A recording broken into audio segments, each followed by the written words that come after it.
So Minions and Monsters is the third Minions movie. And the many movies of the yellow, gibberish-spewing creatures from Despicable Me have served up cute vignettes of cartoon silliness, but rarely kept pace as a feature film. This has been a problem with all of the animated movies from Illumination, which are produced more as a quilt of cartoon ideas that don't fully connect or hold together as a story for a feature-length movie. But with Minions and Monsters, the third in the Minion saga and the seventh in the overall Despicable Me franchise, I'm delighted to report that this is the one that won me over. And don't get me wrong, the story is nothing spectacular, but it holds together well enough that I can sit back and appreciate the buffet of gags that garner more smirks than laughs. What made this film work better than the others was its simpler goals and narrower focus on the characters. Turning back the clock further in the timeline, the Minions hunt for their next villain overlord in 1920s Hollywood. Less concerned with this mission is the Minion James, more content to draw and create stories than serve evil. His divergence is only accepted by two other Minions, that being his biggest fan, Henry, and the deaf and resourceful Ed. And when they arrive in Hollywood, James believes that he's found his calling. Making movies just sounds like a dream for him, and that artistic passion is further enhanced by the ambitious director Max, voiced by Christoph Waltz, and he makes the Minions the stars of his many movies. But they're not all on board with this lifestyle. Specifically, the scrutinizing Dick thinks his tribe is losing focus on finding a villain, and it leads to him splintering off to go off and find a villain, while the more artistic, like James and Henry, stay behind. Unlike past Minions movies, which felt like a mashup of generic ingredients from the 1960s and 1970s, Minions and Monsters offers plenty of gags in its classic Hollywood setting. The arrival of the Minions in California is met with a host of homages to modern times and Steamboat Bill Jr.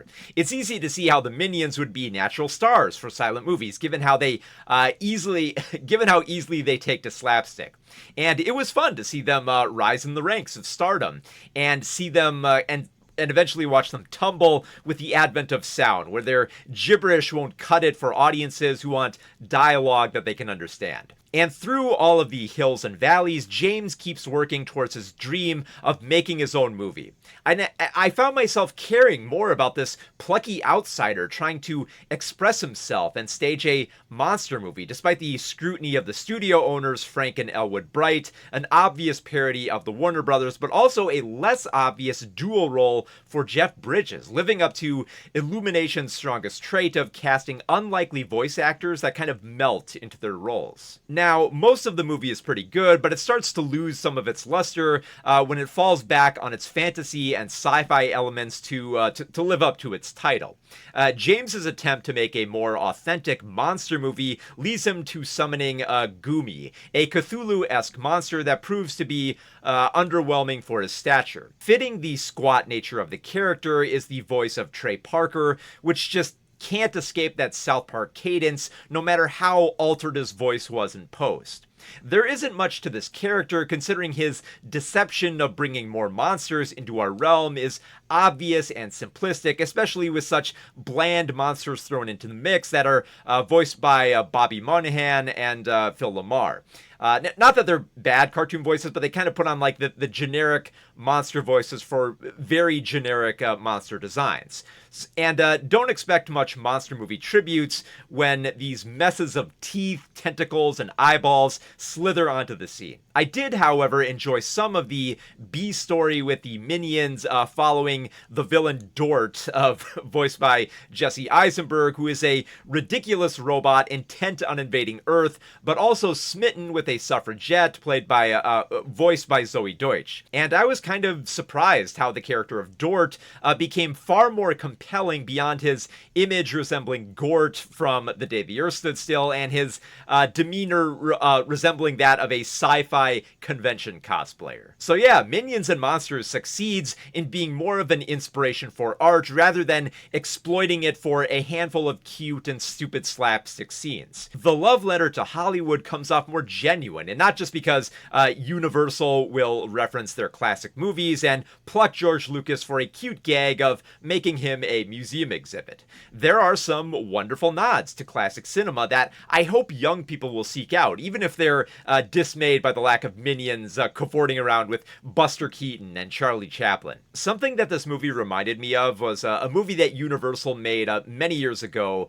It was called Mortal Engines. It was a forgettable sci-fi dystopia movie, but it was notable for the brief gag of a minion statue found as an artifact of the old world and misconstrued as an idol.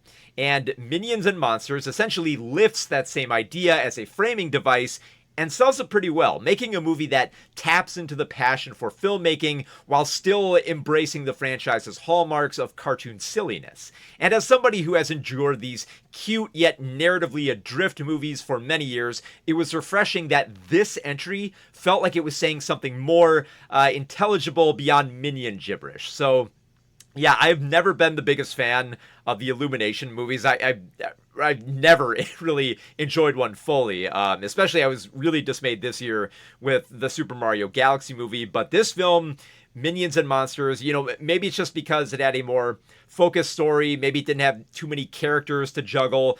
Maybe it's just, it tantalized the the film lover in me with all these classic nods to like Buster Keaton and classic Hollywood. But all these elements came together and they worked really well for making what I think is probably my favorite Illumination movie. So yeah, I was surprised by how much I liked Minions and Monsters.